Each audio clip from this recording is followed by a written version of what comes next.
Olá, meu nome é Ellen, sou estagiária do curso de fisioterapia. Essa apresentação é para estágio supervisionado de fisioterapia esportiva e o caso clínico que eu vou abordar é sobre reconstrução do ligamento cruzado anterior, LCA, em um atleta de futebol. Então, o futebol e o ligamento cruzado anterior, né? O ligamento cruzado anterior é comum no atletismo, principalmente em práticas esportivas de contato, como o futebol. E aí nós temos que, em algumas literaturas trazem, né, que o risco de lesão no LCA é bem maior na competição do que no treino, por exemplo. E aí nós temos os riscos de lesões que um artigo traz que é multifatorial, devido a fatores biodinâmicos, anatômicos e neuromusculares. O mecanismo de lesão, ele pode ser por contato, sem contato, por contato quando envolvem dois atletas, né? Então, ocorre uma pressão ali na articulação e que pode romper, né, o ligamento, ou sem contato, que pode estar ligado ao valgo do joelho, né, nos movimentos de giro ou nas fases de aterrissagem, e representa aí cerca de 85% das lesões de LCA.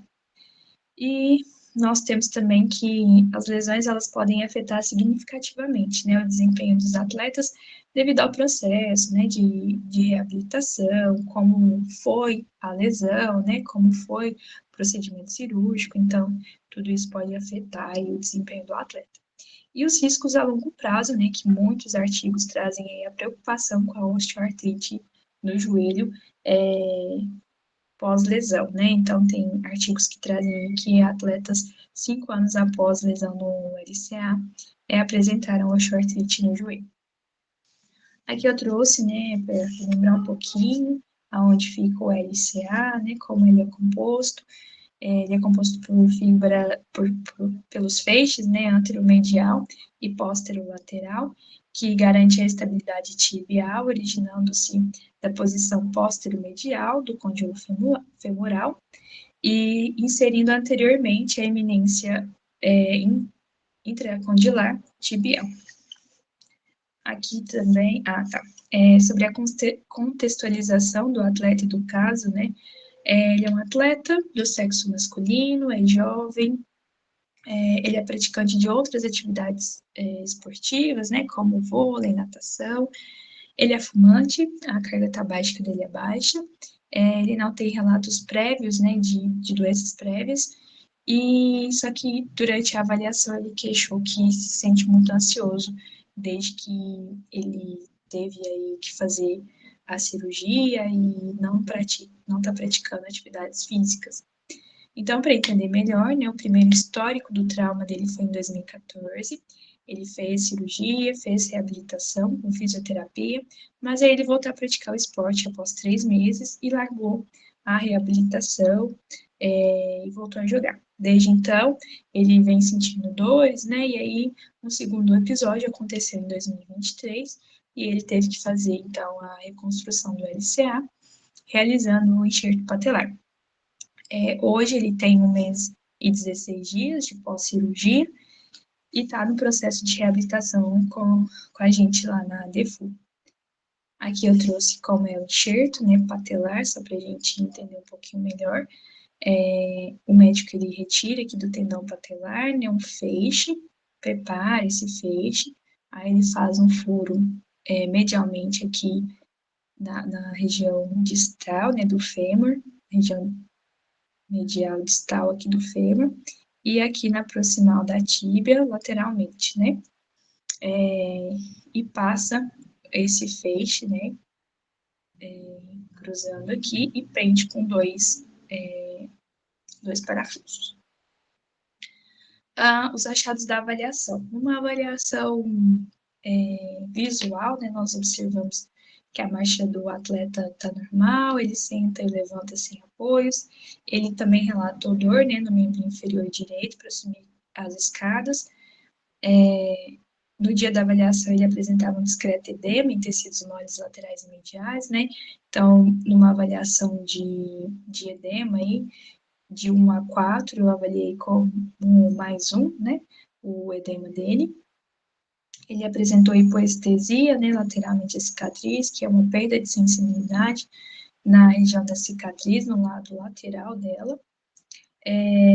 Na cicatriz, a gente observa, né, a aderência dessa cicatriz, mas ele vem apresentando um bom processo, né, de cicatrização. Nós observamos diminuição da mobilidade patelar, tanto lateral quanto crânio-caudal, e também atrofia do quadríceps direito. Em relação à perimetria, né, a nossa colega Laura, ela realizou no dia 18/7 a perimetria dele, então nós observamos aqui uma perimetria com um pouco, o lado direito comparado com o lado esquerdo um pouquinho maior, né, a perimetria aqui, uns centímetros maiores, e depois, um mês depois, eu fiz, né, a perimetria de novo, e a gente já vê que, se comparado aos dois lados, o lado direito já vem perdendo aí um pouquinho de centímetros. Em relação à goniometria, a Laura também, ela realizou no dia 18/7 uma goniometria de flexão ativa, e então ele fez 94 graus de flexão ativa e tinha 20 graus de flexo. Já lá no dia 10/8, quando eu avaliei, ele tinha 100 graus aí de flexão ativa e 4 graus de flexo. E aí foi diminuindo, né? No dia 29/8, que foi a última avaliação, a última sessão de fisioterapia dele comigo, ele fez 115 graus de flexão ativa e 1 grau de flexo. Então, não zerou o flexo, mas a gente conseguiu aí diminuir ele bastante. Nos testes funcionais, o atleta ele queixou também, né, que da flexão para a extensão ele sentia um travamento do joelho. Então, eu peguei e fiz 2 testes com ele para saber a instabilidade, né, esses 2 primeiros testes, né, e teste do ressalto, eles são para saber a instabilidade aí do rotatória, né, anterolateral, e eles são sensíveis à ruptura do LCA. Também fiz um teste de compressão patelar, né, para saber se existia dor na hora da compressão aqui, ou se existia crepitação. Foi observada uma discreta crepitação, mas dor o atleta não sentiu. Também realizei o teste de Thomas, para a gente avaliar aí, encurtamento, né, de encurtamento muscular, que deu positivo. O quadríceps, os testes de força, eu avaliei quadríceps, adutores de quadril, abdutores de quadril, posteriores de coxa e flexores de quadril. Todos eles eu avaliei como grau 4, e o lado contralateral, né, o lado esquerdo, me apresentou um grau 5 de força. Então, né, para traçar os objetivos, né, os 3 primeiros objetivos que eu tracei, foi diminuir o edema, aqui provocar uma analgesia, né, recursos que provoquem analgesia, e melhorar os aspectos cicatriciais. E aí, depois a gente traçou planos para ganho de flexão e extensão em joelho e ganho de força muscular. Trabalhei todos esses objetivos desde o primeiro dia, mas aqui, durante a apresentação, vou dar ênfase nesses 3 primeiros e depois eu falo dos 2 últimos. Nesses 3 primeiros objetivos, né, a gente trabalhou com laser não visível para cicatrização, né, para o processo de cicatrização. Então, no processo de cicatrização, a gente trabalha com laser não visível, no modo pulsado, numa fluência entre 4 e 6 joules por centímetro quadrado. Com esse atleta, nós trabalhamos aí em 4,5 joules por centímetro quadrado, numa sensibilidade de 8. Em 6 pontos, né? Porque quando eu comecei a trabalhar com ele, ele já havia acabado de retirar aí os pontos, então a gente trabalhou em 6 pontos específicos para cicatrização, em cima da cicatriz para cicatrização.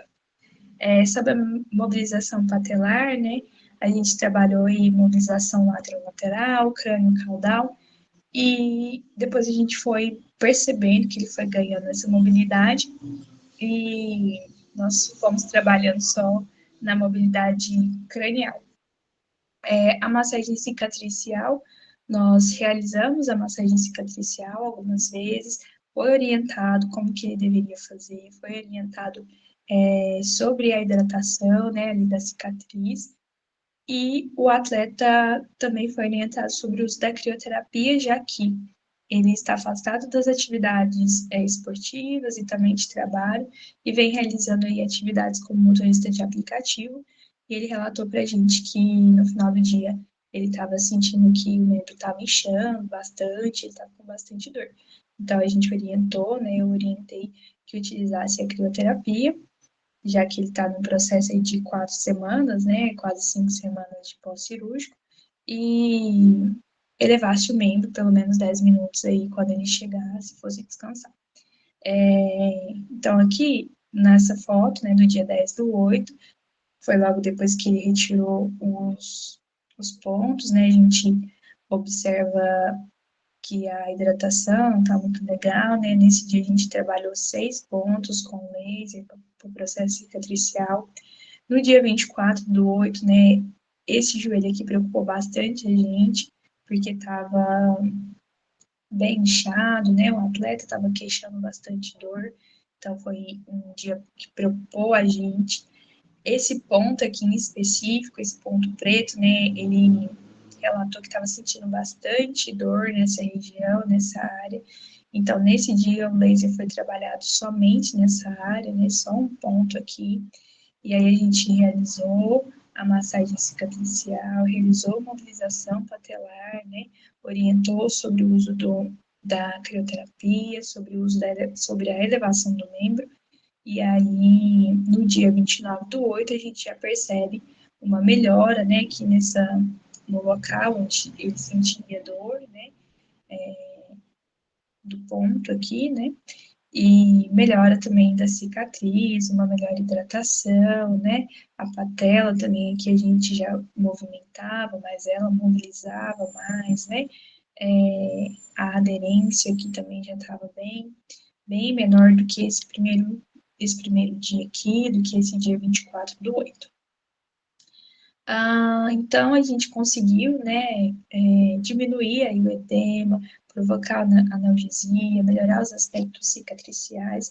O atleta é uma pessoa que realiza o que é proposto a ele, né, sempre tem dúvidas, traz as dúvidas para a gente, tudo que nós passamos a ele para ele realizar em casa, ele realiza. Então, foi uma evolução muito legal, muito boa, de ótima compreensão, tanto da parte dele quanto da nossa.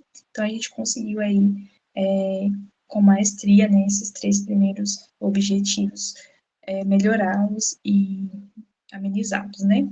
Sobre o ganho de flexão e extensão de joelho e ganho de força muscular, eu achei esse artigo bastante interessante, que é um artigo de um projeto piloto, né, de um protocolo, em que eles trazem algumas sugestões, né, de exercício, eles realizaram esses exercícios em atletas de reconstrução de LCA,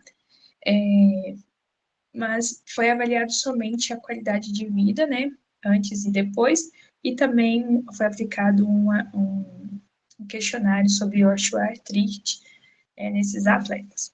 Mas nesse protocolo, eles trazem exercícios bem legais e as progressões deles, né?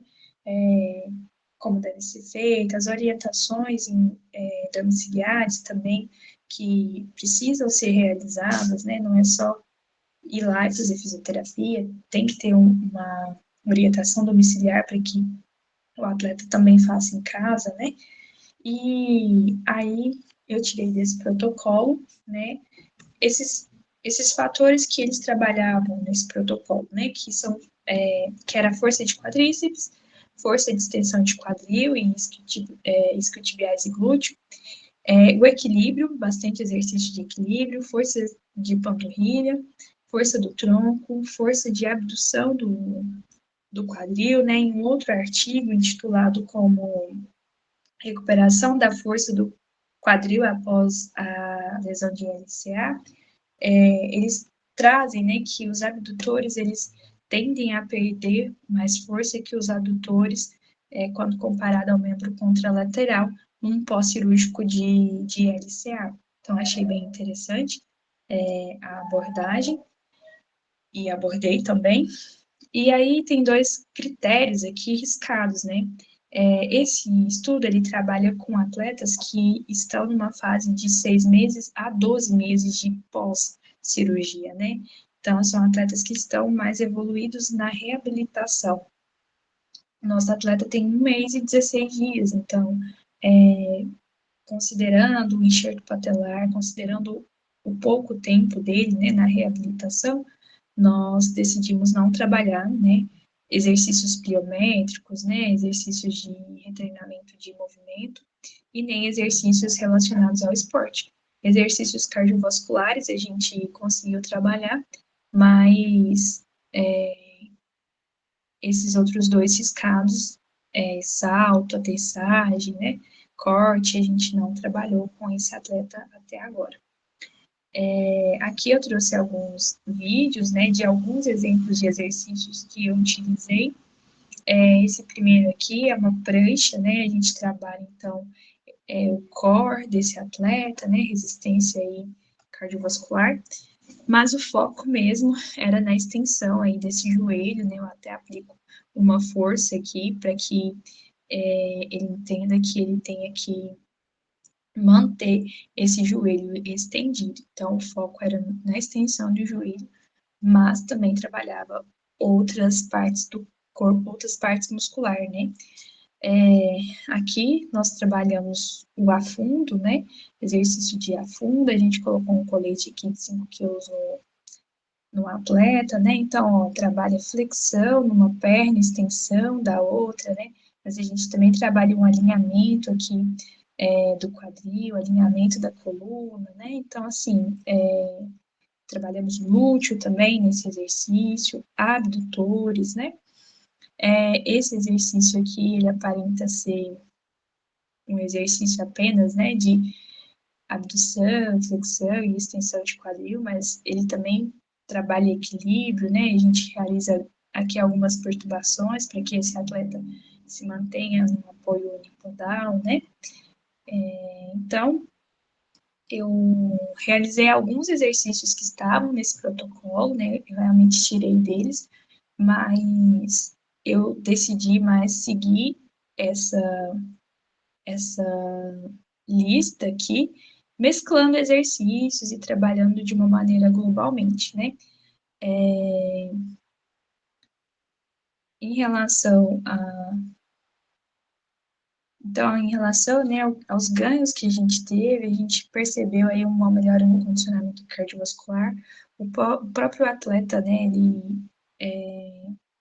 disse a nós que já tinha alguns dias que estava sem fumar, que ele estava se sentindo melhor, né, estava se sentindo mais disposto. Isso tem um impacto na qualidade de vida também do paciente, do atleta.